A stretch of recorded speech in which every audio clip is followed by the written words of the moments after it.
থেকে ফেরার সময় আমি একটু গিলে মেটে নিয়ে এসেছিলাম, খুব খেতে ইচ্ছা করছিল। গিলে মেটে না, গিলে আর কলা, তো সেটাই বানাবো আর রুটি দিয়ে রুটির সাথে হবে। তো তোমরা দেখতে থাকো, আশা করছি ভালো লাগবে। এটাকে ধুয়ে পরিষ্কার করে নিই, তারপর দেখাচ্ছি রান্নার প্রসেসটা। ভালো করে এটা ধুয়ে নিয়েছি, দেখতেই পাচ্ছ। তো এর মধ্যে এবার ম্যারিনেট করে নিচ্ছি লেবুর রস, টক দই, লেবু, টক দই, মশলা হচ্ছে লঙ্কা গুঁড়ো, হলুদ গুঁড়ো, নুন আর সামান্য গরম মশলা গুঁড়ো দিয়ে এবার এটাকে ম্যারিনেট করে নেবো। আদা রসুনটা পেস্ট করে নিয়েছে, আদা রসুন আর টমেটো একসঙ্গে পেস্ট করে নিয়েছে। তো আটাটা মেখে নিই প্রথমে, তারপর ওদিকে চিকেনটা করে নেবো। আটাটা মেখে রেখে দিই আগে। সর্ষের তেল দিয়ে নিয়েছি, এবার আলুগুলোকে ভেজে নেবো।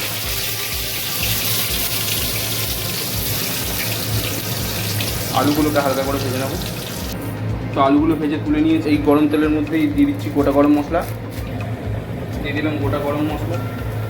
এটা একটু দিয়ে দেবো পেঁয়াজ,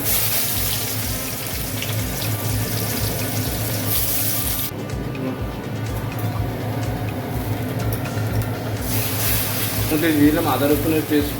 এটা ভালো করে কষিয়ে নিতে হবে।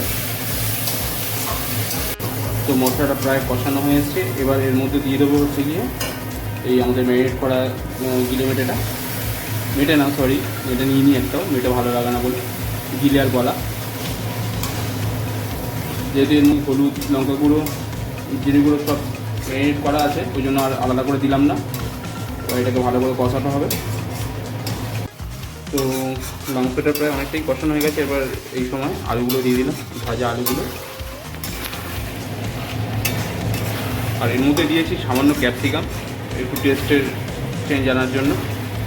বেশ ভালোই লাগে ক্যাপসিকাম দিলে, তোমরা ট্রাই করে দেখো ক্যাপসিকাম দিয়ে, আর জানিও কেমন হয়। খুব বেশি জল দেবো না, কষা কষাই রাখবো যেহেতু, এই জন্য বেশি জল দেবো না, অল্প সামান্য জল দিয়ে জাস্ট সেদ্ধ হওয়ার জন্য। দেখতেই পাচ্ছ কালারটা কত সুন্দর এসেছে।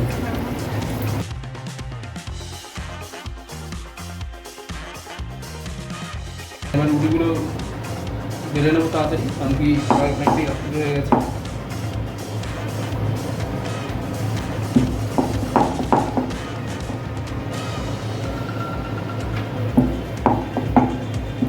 এদিকে কষানোটা এখনো হচ্ছে, আর এদিকে রুটিগুলো তাড়াতাড়ি বেলে নেবো, তাহলে রুটি আর চিকেনটা একসঙ্গে হয়ে যাবে। নিয়ে নিয়েছি হচ্ছে গিয়ে কষা কষা গিলে আর গলা কষা রুটি আর সামান্য স্যালাড।